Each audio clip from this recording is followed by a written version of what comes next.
alin ang mga ahensya at programang nadagdagan at natapisan ng pondo nang dumaan sa Bicameral Committee ng Senado at Kamara ang 2025 National Budget. Ang Kongreso na kinabibilangan ng Kamara at Senado biglang talon ang budget ng 18.8 billion pesos.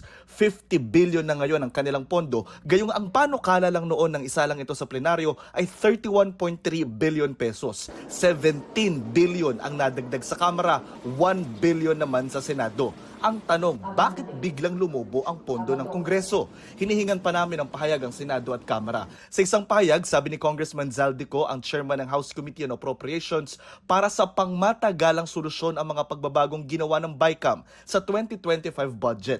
Pero una nang kinwestiyon ni Senador Coco Pimentel kung bakit sa Bicameral Committee isiningit ang mga dagdag na pondong ito at hindi sa plenaryo na nasusubaybayan ng publiko. Bakit hindi na lang linabas natin sa plenary at tiniskas? Bakit kailangan sa BICAM pa mangyayari ito, Mr. President, na halos lumampas pa sa doble ang budget ng isang chamber? Kung ang DPWH dinagdagan ng BICAM ng halos 289 billion pesos, ang DepEd tinapyasan pa ng halos 12 bilyong piso. Kaya dismayado si DepEd Secretary Sonny Angara. So, medyo nalulungkot kami doon kasi syempre gusto natin medyo moderno yung ating edukasyon at yung ating mga teachers, yung ating mga estudyante may nagagamit ng mga makabagong teknolohiya, mga computers. Oo't mahalaga raw na mamuhunan sa mga infrastruktura, pero mahalaga din naman daw na mamuhunan ng gobyerno sa mismong mga tao, partikular sa edukasyon.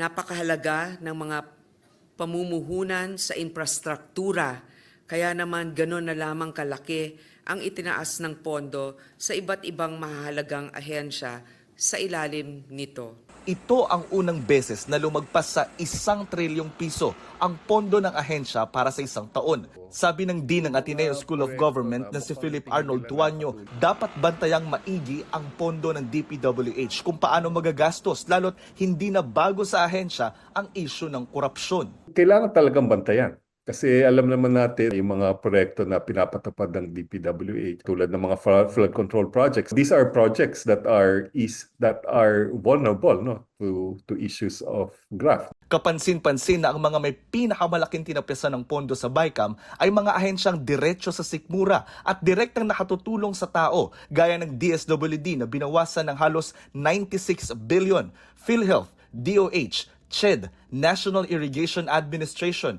at Department of Agriculture. Sa DSWD, karamihan sa tinanggal sa budget ay sa opisina ng DSWD Secretary, habang ang iba kinaltas sa National Commission on Indigenous People. Sa DOH naman, halos 26 billion ang kinaltas sa Office of the Secretary. Hinihingan pa namin ng reaksyon ng kalihim ng mga nasabing departamento. Dinagdagan naman ang pondo ng DND o Department of National Defense na sa halos 9 bilyong piso. Pinakamalaki sa Army o Land Forces, may dagdag din sa Navy o hukbong dagat. Para sa GMA Integrated News, Jonathan Andal, ang inyong saksi. Mga kapuso, maging una sa saksi. Mag-subscribe sa GMA Integrated News sa YouTube para sa iba't ibang balita.